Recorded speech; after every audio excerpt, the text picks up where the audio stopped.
వ్యక్తిని దేవుడు హెచ్చించాలి, దీవించాలి, గొప్ప చేయాలి అని దేవుడు ఆశించినప్పుడు ఆ వ్యక్తిలో ఉన్నటువంటి వ్యక్తిత్వాన్ని చూస్తాడు. ఆ వ్యక్తిత్వమే ఉన్నత తత్వము. ఏనో చెప్పండి, దీనత్వము. దావీదు రాజుగా అభిషేకించబడిన తర్వాత దేవుని సన్నిధికి వెళ్ళి కూర్చొని ఏమంటున్నాడు? నాయనా, నేను ఏ పాటోడిని? గొర్రెల కాపరిని, గొల్లోడిని. అలాంటి గొర్రెల కాపరిని నువ్వు ఇంతగా దీవించటానికి నేను ఏమాత్రం వాడిని? ఎప్పుడైనా దేవుని దగ్గరకు వచ్చి ఆ మాట అన్నావా? మంచి ఉద్యోగం వచ్చిన తర్వాత, చక్కని జీతాన్ని పొందుకుంటున్న తర్వాత,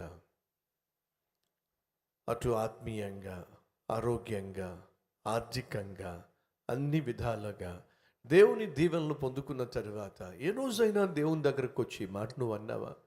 అయ్యా, నేనే పాటి వాడిని, పల్లెటూరులో పుట్టినవాడిని, పేద తల్లిదండ్రులకు పుట్టినవాడిని, కానీ ఈరోజు నన్ను ఎంతగా దీవించావు, ఎంతగా ఆశీర్వదించావు, ఇంతగా నన్ను దీవించటానికి, ఆశీర్వదించడానికి నేనే పాటి వాడిని నాయన, ఎందుకయ్యా నన్ను ఎంతగా దీవించావు అని దేవుని సన్నిధిలో కృతజ్ఞత కలిగి ఎప్పుడైనా కనిపించావా?